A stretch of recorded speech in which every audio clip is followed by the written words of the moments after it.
સુરત શહેરમાં દારૂની પ્રવૃત્તિને નેસ્ત નાબૂદ કરવા પોલીસ મેદાને છે તો સુરતના લસકાણા પોલીસે બાતમીના આધારે લસકાણા રિંગ રોડ પાસે આવેલા પતરાના શેડમાં દરોડા પાડી વિદેશી દારૂના જથ્થા સાથે મોટરકાર, મોબાઈલ ફોન સહિત લાખોના મુદ્દામાલ સાથે 3 બુટલેગરોને ઝડપી પાડવામાં આવ્યા છે।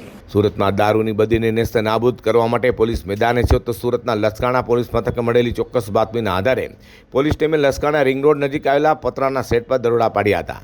દરોડા દરમિયાન સ્થળ પરથી ભારતીય બનાવટના વિદેશી દારૂનો મોટો જથ્થો મળી આવતા પોલીસે સ્થળ પરથી 3.42 લાખથી વધુનો દારૂનો જથ્થો, 2 મોટરકાર અને 5 મોબાઈલ ફોન મળી 16,42,000થી વધુના મુદ્દામાલ સાથે 3 બુટલેગરો ભીખુનાથુ પટેલ, રાકેશ શ્રવણ બિશ્નોઈ અને રામનિવાસ કનારામ બિશ્નોઈની ધરપકડ કરી છે। લસકાણા પોલીસ સ્ટેશન વિસ્તારમાં રિંગ રોડ પર આવેલા એક ગોડાઉનની અંદર પ્રોવી અંગે બાતમી મળતા ત્યાં રેડ કરતા ત્યાં ટોટલ 1532 નાની મોટી બોટલો મળી આવેલી છે, જેની કિંમત 3,42,000 છે। ઉપરાંત 2 ગાડી અને મોબાઈલ, આ બધું મળીને 16,42,000ના મુદ્દામાલ સાથે 3 આરોપીને પકડી પાડેલ છે।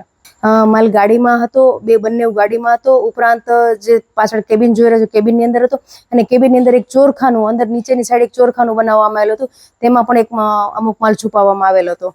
વધુમાં લસકાણા પોલીસે જણાવ્યું હતું કે શહેરમાં દારૂના ગેરકાયદે વેપાર સામે સતત કડક કાર્યવાહી ચાલુ રહેશે। સમગ્ર કેસમાં વધુ આરોપીની સંડોવણી અને દારૂના નેટવર્કની તપાસના ધમધમાટ પણ શરૂ કરાયો છે।